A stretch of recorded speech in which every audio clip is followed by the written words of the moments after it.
Oi, gente, é uma alegria estar aqui apresentando esse momento tão especial, né? Que nós vamos vivenciar juntos uma aula do professor Robério Paulino, que vai fazer agora para a gente, vai nos presentear com uma análise do que foi mais importante na semana, localmente, nacionalmente e às vezes também internacionalmente. Nesta semana, a gente reuniu alguns assuntos locais e nacionais. E eu vou começar, Robério, te perguntando sobre algo que gerou bastante polêmica, né? Que é essa questão do arcabouço fiscal. Há muitas pessoas que estão acusando o governo que está tomando algumas medidas neoliberais, aí os progressistas estão realmente preocupados com essa situação, e eu queria saber sua opinião sobre isso. Glácia, primeiro, indo ao que é o arcabouço fiscal, de fato, é um conjunto de medidas de natureza neoliberal, claramente neoliberal, de contenção de gastos, né? O que seria, inclusive, um pouco estranho e que não deveria ser tomado por um governo que tem origem na esquerda, né? É um arcabouço fiscal de contenção de gastos, limitação de gastos, em várias áreas. Eu falo já disso, inclusive, de limitação de gastos na educação, uma coisa sagrada para nós. Eu, como professor, a gente tem lutado tanto para aumentar as verbas do Fundeb, né? Incluiu o próprio Fundeb, o Fundo de Desenvolvimento da Educação Básica, foi incluído nessa limitação de gastos. Então, é muito triste ver um governo com origem na esquerda votando uma medida que de caráter, como você mesmo disse, neoliberal, de conteúdo, ou seja, de contenção fiscal, né, de arroxo fiscal. Isso é muito triste. E mais, com o governo do Partido dos Trabalhadores proibindo a sua própria bancada de esquerda, o Partido dos Trabalhadores proibiu a sua bancada do Congresso Nacional de fazer emendas, de fazer críticas ao arcabouço fiscal votado. Então, esse arcabouço é como uma luva. O que a direita do país, o que os bancos, o que o setor financeiro, os abutres aí da nação, me perdoe essa palavra, mas é isso mesmo, né? É que vivem roubando a população e o povo brasileiro através dos juros da dívida pública, que são os grandes credores da dívida pública brasileira, que levam quase mais de 40% do orçamento federal anualmente, fica com esses bancos, né, esses investidores que são detentores da dívida pública brasileira, e que ela não para, e esses setores, de repente, impõem uma política e um governo que a população esperava que fosse diferente, chegasse para dinamizar a educação, recuperar estradas, recuperar a saúde pública, de repente vota um plano que não tem diferença com o plano votado em governos anteriores, do Temer, né, do Bolsonaro, coisa lamentável, né? Lamentável de ver, e tão cedo, né? Eu lamento dizer isso aqui para colegas que sejam do Partido dos Trabalhadores, para colegas que sejam de esquerda, mas é muito triste constatar isso. Isso não é uma crítica, isso é uma constatação do que nós estamos vendo, né? A bancada do PSOL toda, felizmente, votou contra esse arcabouço fiscal, porque está errado, ela tira o pão da boca da população pobre brasileira ao fazer apertar os gastos públicos. E para quê? Apertar os gastos públicos para pagar juros da dívida pública. O que o governo devia fazer era outra coisa. Era exigir uma renegociação imediata do juro da dívida pública, que leva quase mais de 40% do orçamento geral da União. Era isso que o governo, se tivesse coragem, o governo de esquerda devia fazer. Exigir uma renegociação do juro da dívida pública, mas não. Para pagar a dívida pública, o que se faz é conter gastos sociais, inclusive em educação, em saúde básica, né? Então, muito triste essa situação, muito triste. É muito triste ver um governo de esquerda, né, com origem na esquerda, tão cedo adotando um programa que não é um programa dos trabalhadores. O nome do partido do PT é Partido dos Trabalhadores, mas esse programa não tem nada a ver com o programa dos trabalhadores. É um programa que agrada ao empresariado, especialmente um arcabouço fiscal que agrada, né, aos bancos, aos grandes setores financeiros, né, do país. E é lamentável ver essa votação no Congresso Nacional, uma frustração, né, de expectativas, né? Todos aqueles que votaram em Lula para derrotar Bolsonaro e para derrotar uma política, ver tão cedo essa contradição, o governo Lula cometer, digamos, uma atitude dessa contra o povo e contra os trabalhadores, porque esse arcabouço é contra o povo e contra os trabalhadores, e vindo de um partido de trabalhadores, lamentável. Robério, e o nome do programa já diz, né? Furando a bolha. E a gente viu aí essa questão da desidratação do Ministério do Meio Ambiente.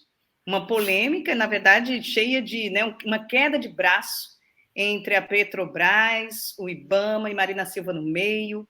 Eu queria saber a sua opinião, mas antes eu queria ler aqui, que inclusive, né, o Rodrigo fez aqui um apanhado que saiu na matéria do Valor Econômico, que eu achei bastante interessante, que diz que Marina Silva lembrou que a decisão do IBAMA foi baseada em posição unânime de 10 técnicos, né, bastante respeitados da instituição. A fala dela foi, inclusive, acompanhada de perto pelo presidente do órgão, Rodrigo Agostinho, que antes mesmo da reunião começar, já havia descartado qualquer composição política e rechaçado negociação sobre o assunto. Ele, inclusive, abre aspas, dizendo: eu emito 3.000 licenças por ano. Não tenho como ficar em cada licença chamando todas as partes, buscando uma composição, porque não cabe composição política em decisões que são técnicas. E, continua aspas, muitas vezes a gente vai tomar decisões que vão agradar um grupo de pessoas, desagradar outro grupo de pessoas.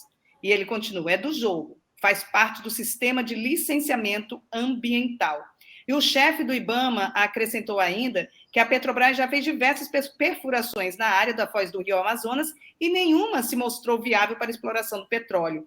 Aí ele abre aspas de novo. Ao longo da história foram perfurados mais de 100 poços na região e esses poços não demonstraram viabilidade.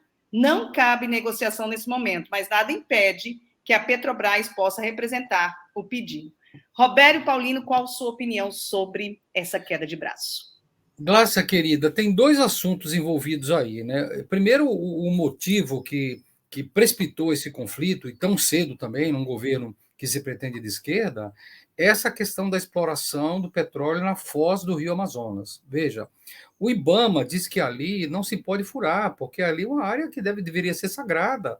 É o maior rio do mundo em termos de vazão, né? E ali já está provado que não tem, foram perfurados 100 poços e está provado que não tem tanto petróleo assim. E a Petrobras insiste em continuar furando ali. Então, houve uma polêmica, né? O IBAMA foi contrário, não deu a licença para a perfuração, e o senador Randolfo Rodrigues, do outro lado, pressionando a favor da Petrobras, e a ministra Marina, corretamente, ficou ao lado do IBAMA nesse conflito. E o IBAMA baseou, como você mesmo falou, o seu diagnóstico, o seu posicionamento em dados técnicos, no histórico da tentativa de exploração do petróleo ali. E é uma área muito sensível, porque não é qualquer área, é a foz do Rio Amazonas, né? Que tem muita espécie de vida ali. Então, dessa questão, infelizmente, o que eles estão fazendo é que parece que a coisa vai pender para o lado da Petrobras.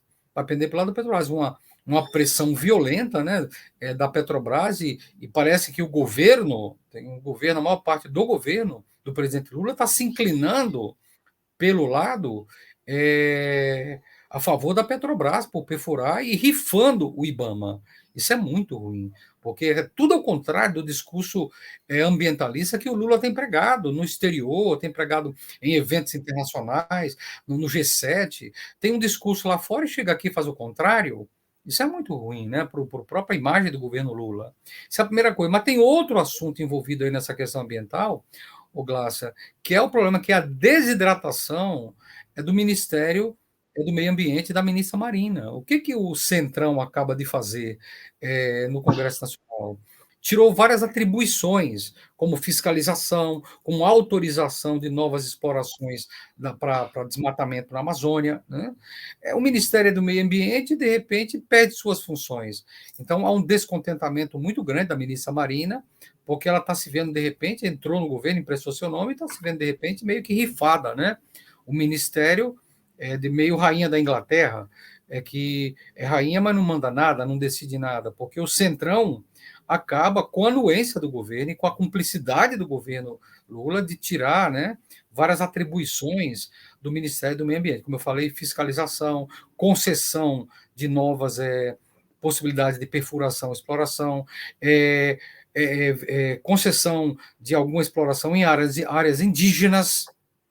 está sendo retirada do Ministério do Meio Ambiente. Então, muito ruim, isso é horrível. Isso vai tudo na contramão do discurso, né, que o Lula fez na campanha. E agora chega no governo e vai fazer o contrário. Atraiu a Marina para ser ministra com uma proposta de preocupação com o meio ambiente. E chega no governo, aí já cede ao mercado, já cede, digamos, a Petrobras, que quer explorar petróleo na Foz do Iguaçu. Depois de 100 tentativas, onde não encontrou petróleo, e agora querem insistir furando a Foz do Rio Amazonas. Segundo, repito, né, diz que quer proteger os indígenas, mas tira do MMA a fiscalização dos territórios indígenas, né, a fiscalização, as autorizações para a exploração econômica dos territórios indígenas, muito ruim. Então, de fato, é uma desidratação. Estão rifando a Marina. Convidaram a Marina e muito cedo estão rifando a Marina no governo. Horrível. E também por pressão do agronegócio, por pressão do Centrão. E o governo não faz nada para enfrentar o Centrão. O governo Lula não faz absolutamente nada para enfrentar o Centrão. Pelo contrário, elogiou. Os representantes dos ministros do governo Lula têm elogiado essas votações no Congresso Nacional. Essas votações são feitas por 300 deputados do Centrão, do setor mais conservador, do agronegócio, que tem imposto essa desidratação do MMA. E, não, repito, não é responsabilidade só do Centrão, é responsabilidade do governo federal, que está bancando, né, o Centrão, que está se calando perante a atitude do Centrão, de impor a desidratação do Ministério do Meio Ambiente para explorar as indígenas, para explorar a Foz do Rio Amazonas, né, para atacar a Amazônia, atacar o Cerrado, etc. Então, é lamentável, é outro assunto muito triste que a gente está tratando, além do outro, uma votação aqui do arcabouço fiscal, que nós acabamos de ver, no terreno ambiental também, uma decepção muito cedo para quem esperava outra atitude, uma nova decepção muito cedo com esse governo, lamentável.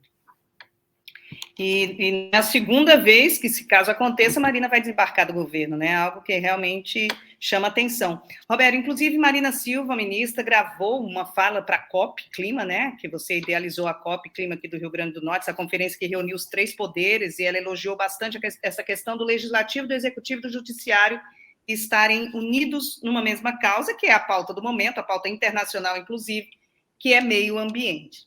E aí, um outro ponto que você também defende, além do meio ambiente, no seu mandato, você defende bastante a questão do transporte.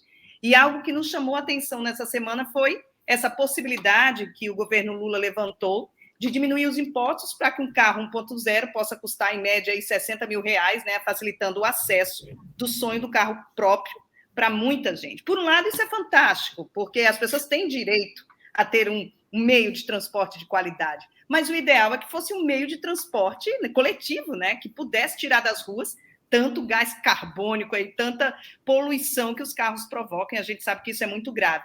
Por que você acha que está havendo essa prioridade do individual em vez do coletivo, tendo em vista que a qualidade de vida passa por esses serviços, né, públicos de qualidade? Glácia, a saída não é produzir mais carros, você acabou de dizer. A saída não é essa. Olha, Glácia, eu sou professor do Instituto de Políticas Públicas da UFRN. E a gente discutiu isso há muitos anos, a gente vem discutindo isso há muitos anos. Nós temos, inclusive, colegas, né, como o professor Márcio Valença, que foi meu colega professor no departamento. Eu tenho o professor Alessandro, que é outro colega do departamento, que discute há muitos anos, né? A professora Dulce, da arquitetura aqui da UFRN. A saída é outra, a saída, como você falou, é transporte coletivo. Veja, um ônibus novo, apenas um ônibus novo, pode tirar das ruas 70 carros. 70 carros. Um ônibus novo. E isso é redução das emissões de gás carbônico, é esfriar a temperatura. A saída não é carro. Olha, mesmo que carro popular, eles vão continuar poluindo. O Lula está preocupado em ajudar a indústria a produzir, em vender, o que ele já fez no primeiro governo, mas vai na direção errada, vai no sentido errado. O sentido seria facilitar a produção de transportes coletivos, ajudar as cidades a instalarem trólebus na cidade, como você encontra hoje na França. Você vai no centro de Paris, são tudo ônibus elétrico, não tem mais ônibus a combustão, todo ônibus são em linhas elétricas, né? Você vai em muitos países aí, estão adotando, muitas cidades do Brasil, inclusive, estão adotando tarifa zero para as pessoas usarem ônibus. Olha que coisa linda que Natal poderia adotar. Né? Tarifa zero para as pessoas usarem ônibus, incentivo, que as pessoas economizam a tarifa e ainda deixam o carro em casa. E ônibus novos com ar-condicionado, não essas frotas, essas latas velhas que a gente encontra em Natal, né? Então é lamentável, tá certo? Mais uma vez, parece que eu estou aqui querendo criticar o governo Lula, não é isso, mas a gente está chocado de ver tão cedo, né, atitudes erradas, né? O que os especialistas, não é o professor Roberto, o que os especialistas, os urbanistas, especialistas em transporte público no mundo todo e no Brasil recomendam é investimento pesado em transporte coletivo, não produção de mais carros, mesmo que seja carro de 1.000 cilindradas, carro 1.0. Então, essa não é a saída. Olha o problema. A temperatura nos últimos 100 anos, Glaça, aumentou 1 grau, a temperatura média do planeta. E há uma previsão que nos próximos 80, 90 anos possa aumentar mais 1 grau. Isso é a média, mas os picos de temperatura vão ser muito maiores. Então, isso é um perigo imenso. Ontem, né, uma organização internacional da ONU disse que pode haver a morte de 2 bilhões de pessoas por temperaturas extremas até o final desse século. Vou repetir. As temperaturas extremas no planeta podem matar até 2 bilhões de pessoas. Isso tem a ver com o quê? Com emissão de gases, né? Dos rebanhos, dos automóveis. Vou dar um dado mais que talvez choque. O país que mais tinha produzido carros até o ano 2010, 2015, na história, tinha sido os Estados Unidos. A produção máxima de automóveis dos Estados Unidos foi de 13 milhões de automóveis. Pois bem, a China, nos últimos anos, tem produzido entre 25 e 30 milhões de carros. Esse ano, talvez produza 30 milhões de automóveis. Veja, mais do que o dobro da produção máxima que os Estados Unidos teve. Mais do que o dobro. Os Estados Unidos teve um pico de produção. Hoje, os Estados Unidos está produzindo menos de 10 milhões de automóveis. Entre 7 e 10 milhões por ano. O Japão, depois da China, o segundo produtor é o Japão, com próximo de 10, 12, 13 milhões por ano. A China, este ano, talvez produza entre 25 e 30 milhões de carros. Não há atmosfera que aguente. Então, a saída não é produzir mais carros. A saída não é produzir mais automóveis. A saída é investir pesado em transporte público, transporte coletivo. Parece que o governo Lula, e Lula em particular, não entendeu isso. Então, quem está orientando o Lula nessa questão, gera mais emprego? Gera. Produz mais carro? Produz. Mas a saída não é essa. Professor Robério, e trazendo aqui para a nossa realidade local, como você avalia e o que precisa ser feito para que as linhas de ônibus de Natal que foram extintas, para que os ônibus aqui urbanos possam realmente ser de qualidade? A gente sabe que, inclusive, Natal tem uma das frotas mais deficitárias, né, e mais antigas do Brasil e ainda não tem uma licitação. O que está faltando para que Natal possa ser uma referência, e quiçá nacional, em relação à qualidade de transporte público? Falta coragem política, Glaça, e falta acabar com a cumplicidade dos governos municipais, dos prefeitos, com essas empresas. Isso é uma vergonha. Nos últimos prefeitos que eu vi aqui, desde que eu estou aqui acompanhando em detalhe, eu morei em São Paulo há muitos anos, Glaça, você sabe, mas eu tenho acompanhado nos últimos 15 anos aqui bem a realidade, agora sou vereador em Natal, né? Como professor acompanhei antes e agora como vereador, a gente acompanha esse processo do transporte de Natal, e Natal só tem latas velhas. E a cumplicidade dos prefeitos é total com as empresas. Como você falou, só tem ônibus velhos, com motor dianteiro, piso alto, né? Sem ar-condicionado, uma frota toda antiquada. Então, a população de Natal mais pobre, que precisa de transporte coletivo, sofre muito, e especialmente na pandemia, esses ônibus lotados e velhos foram um vetor fundamental de contaminação das pessoas. Muita gente morreu em função de ônibus lotados. E eles tiveram redução de ISS, ICMS, ISS da prefeitura, ICMS do governo do estado, e não mantiveram, para manter 100% da frota, e reduziram a frota. Não mantiveram 100% da frota na rua. Reduziram a frota assim mesmo. Estão chorando de barriga cheia. Por quê? A tarifa em Natal é R$4. Eles dizem que estão defasados. Está nada. A tarifa em São Paulo, que tem trajetos, Glaça, você conhece, 10 vezes mais compridos, é R$4,40. Acabei de vir de São Paulo. Estive lá esses dias. A tarifa em São Paulo é R$4,40. Eles estão dizendo aqui que querem levar a tarifa em Natal para R$4,70, R$4,80. Isso é uma piada. Brincadeira. Uma cidade muito menor, com ônibus de péssima qualidade, ônibus velhos, péssima qualidade, aumentar a tarifa para uma tarifa mais alta que São Paulo. Isso é piada, brincadeira. Então, o que nós pensamos, o que nós aprovamos na Câmara Municipal? Eu apresentei já, desde o início do mandato, uma proposta de criação de uma empresa pública municipal de transportes. Eu não vejo de saída, Glácia, de imediato, que não seja por isso aí. Que substitua, que não de imediato não vamos expulsar essas empresas privadas, não há correlação de forças para isso, para expulsar essas empresas privadas, mas uma empresa pública que vá assumindo as linhas mais laterais, as linhas marginais, né? E possa, com o tempo, ir crescendo, e se essas empresas não se ajustam para oferecer a Natal ônibus novos, com ar-condicionado, piso baixo, motor traseiro, né? E tomando essas linhas dessas empresas. Mas eu acho que o primeiro passo é criar, de fato, uma empresa pública municipal de transportes, que foi a proposta nossa na Câmara Municipal, que foi a principal proposta do meu mandato na Câmara Municipal, é a criação dessa empresa. A Câmara não aprovou formalmente, mas aprovou como recomendação. Ou seja, para não reprovar, eles aprovaram como uma recomendação à prefeitura, né, de criação, que dá no mesmo, é uma recomendação à prefeitura de a criação dessa empresa pública municipal de transporte. Eu espero que nesses últimos um ano e meio da gestão do prefeito Álvaro Dias, né, ele pense ou que um novo prefeito, seja qualquer candidato que esteja aí, o senhor Carlos Eduardo, ou nós mesmos, ou a a deputada Natália Bonavides, que está em segundo lugar, qualquer um que assumir aí, né, possa se comprometer. E eu vou pedir que se comprometam todos com esse projeto de criação dessa empresa pública e de renovação de toda a frota de ônibus de Natal, porque a população de Natal não só precisa, como merece. E algo muito bom, né? A gente vai sair agora um pouquinho dessas notícias fortes, porque realmente o que você falou não tem nem como refutar, você está baseado em fatos, e a gente que vivencia a cidade sabe que isso, infelizmente, acontece. Agora, com uma boa notícia aí, que essa semana também teve, graças, né, que não são só notícias ruins, é a decisão da promulgação do projeto de lei 319/2021, de sua autoria, que prevê o plantio de 50 mil árvores em no máximo 4 anos pelo Executivo Municipal, além de outras providências, né, que beneficiam o meio ambiente aqui na nossa cidade. Roberto, nos fala um pouco sobre isso e assim, o quanto você ficou feliz, né, porque conseguiu uma vitória dessa. Glácia, feliz mesmo, e eu estou vendo que você também está feliz, né? Pelo sorriso aí, você está feliz. Com Eu acho que todo certeza. mundo, né? Todo mundo tem que estar feliz, né? Glácia, o planeta tá pedindo socorro, né? Você participou conosco, Glácia, dessa grande conferência, dessa coisa linda, que foi a Conferência Potiguar do Clima. Eu quero aqui dizer para todos, né? Nós fizemos uma primeira Conferência Potiguar do Clima, e vamos fazer a primeira Assembleia Permanente do Clima em agosto, para a qual eu quero convidar todo mundo, a gente viajar para continuar. A luta não vai parar. Nós vamos ter uma segunda Conferência Ambiental do Clima no ano que vem.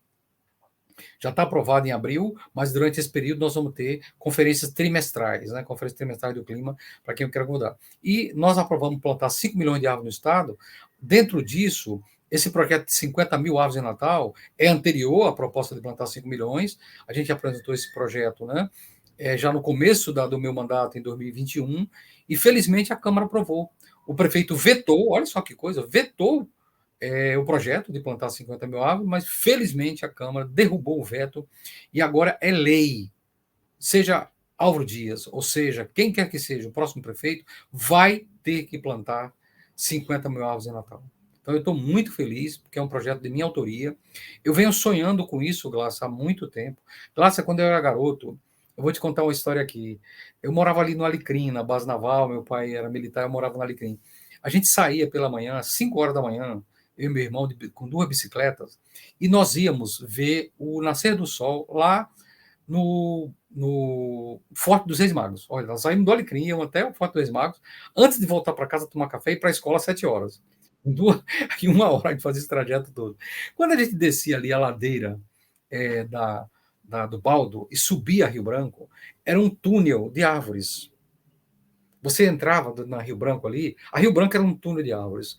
Essas árvores foram todas mortas, porque deu uma praga chamada lacerdinha, eram ficus, árvores ficus, que tem alguns ao do lado da prefeitura de Natal, ainda tem, né? E como deu uma praga muito grande, as árvores foram mortas. E não se plantou nada no lugar. Uma vergonha, né? Uma vergonha. Então, Natal hoje é uma cidade muito mal arborizada, uma das mais mal arborizadas, dos 6 mil e poucos municípios brasileiros, Natal está na posição 4.500. Sendo que aqui ao lado, nós temos 2 capitais, João Pessoa e Recife, que são das mais arborizadas do Brasil. Olha que coisa. No mesmo Nordeste brasileiro, com o mesmo clima, nós temos duas cidades, Recife e João Pessoa, que têm ganhado prêmios nacionais e internacionais de arborização. João Pessoa já foi considerada a cidade mais arborizada, a capital mais arborizada do Brasil. E agora Recife acaba de ganhar um plano, um prêmio internacional de cidade árvore, né? Porque de tantas árvores que tem. Então, nós estamos muito atrasados. Então, esse projeto me deixa muito feliz, que foi um projeto de autoria minha, que agora vai ser lei, e vamos ter que plantar. Agora, o problema é essas gestões, eu quero dizer a você que, apesar da minha felicidade, o desafio agora é plantar, porque esses prefeitos, mesmo sendo lei, se puderem, vão descumprir a lei. Não cumprem a lei. Então, o que eu peço a todos aqui, que a gente pressione, que a gente monte viveiro, que a gente... Quero convidar todos e todas aqui a virem, né? Todo sábado, no nosso grande mutirão que a gente tem aqui atrás do Xixi, ali da UFRN, né? A gente faz um mutirão com um café coletivo lindo, né, Glácia? Você conhece, uma coisa muito linda que a gente faz ali na UFRN, todo sábado pela manhã. A gente faz um mutirão, produz milhares de mudas, e estamos doando agora. Inclusive, na Semana do Meio Ambiente, a gente vai fazer aí distribuição de mudas em toda a cidade. Vamos distribuir milhares de mudas nas avenidas de Natal, nas ruas de Natal, na Semana do Meio Ambiente, que é sem ser essa semana, agora a outra, né? Então, é isso, uma alegria imensa, Glácia. Eu estou muito feliz, né? Com esse projeto, com a aprovação desse projeto do plantio de 50 mil árvores no Natal. E quem ganha? Ganha Natal, ganha a população, ganha as próximas gerações e, especialmente, ganha o planeta, ganha a vida no planeta. O planeta que está pedindo socorro. Professor Roberto Paulino, muito obrigada pela sua participação aqui, né? E agora as pessoas que quiserem ter uma aula semanal, é só ativarem aí o sininho, começarem a seguir suas páginas, suas redes sociais. E eu estou aqui muito feliz de poder participar desse momento. E queria, inclusive, também falar para você lembrar de convidar as pessoas para enviarem informações, né? Quem está plantando as mudas, quem está fazendo esses projetos de meio ambiente no estado, para a gente montar essa grande rede aí que você está protagonizando em relação à proteção das árvores. Eu realmente fico muito feliz, eu adoro quando a gente está caminhando ali com Vânia, com a equipe, e você fica catando sementes, catando mudinhas no campus. Isso é uma prova da coerência do que você fala e faz, né? Então, é muito legal estar junto nessa luta em defesa do meio ambiente. Muito obrigada e vamos para o nosso próximo Furando a Bolha. É isso aí, Glácia. Obrigado pela sua companhia, Glácia. Olha, para mim é um orgulho ter Glácia Marilac, jornalista de tanto tempo nesse estado, tão querida, tão conhecida e tão querida, viu, Glácia? Obrigado por estar junto conosco aqui, trabalhando conosco, entendeu? É uma honra para mim ter uma pessoa tão querida, tão importante como você aqui conosco. E vamos toda semana discutir os assuntos mais quentes da semana, né? Vamos trazer aqui, você traga aí. Eu acho, Glácia, que a gente tem que ver também se além de mim, se a gente tem sempre além de mim e você, se a gente incorpora mais alguém também nos debates de vez em quando, né? Eu acho que não vejo problema. A gente, um tema especial, um tema específico, talvez trazer alguém. Mas eu quero agradecer a iniciativa sua, do Rodrigo, que está aí por trás da operação, né? Nosso querido Rodrigo Tomazini, que está nos ajudando. Não está aparecendo, mas quero dizer o nome dele aqui, que está na operação do programa aí. Muito obrigado pela iniciativa. E esse programa tem tudo para dar certo, viu, Glácia? Tem tudo para dar certo. Então, ficou muito bonito, eu acho que hoje. O visual ficou muito bonito, a coisa aqui toda, entendeu? E acho que vai ter um programa que tem tudo para dar certo. Muito obrigado, um grande abraço a você, Glácia, a todas e todos que viram aí nosso programa. Até semana que vem. E vamos furar a bolha, né? A gente tem que sempre estar aí antenado com tudo que está acontecendo e você é uma ótima pessoa para poder discutir aqui com a gente esses assuntos tão polêmicos. Obrigada, professor, tudo de bom, e obrigado a você que estava aqui conosco acompanhando esse programa especial e a toda a equipe que está aí por trás das câmeras. Beijo, até mais.